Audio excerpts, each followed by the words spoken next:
ولو يموتون ما اخذ فصل عشائري. اني عندي قانون واني بنت الدولة وبنت القانون.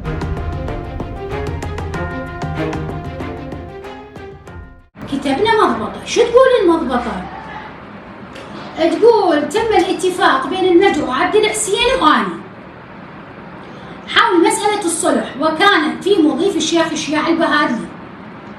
هو هاي مضبطة كاملة، شوفوها وصوروها. خاف اني دا اكذب.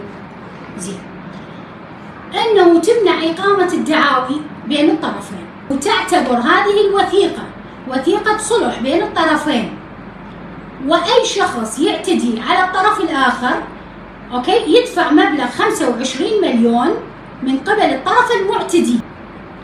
من وقعوا منهم 2 شهود من عنده، ووقع زوجي ووقع ابو جعفر وانا وقعت والمدام حسين وقع وخلصنا.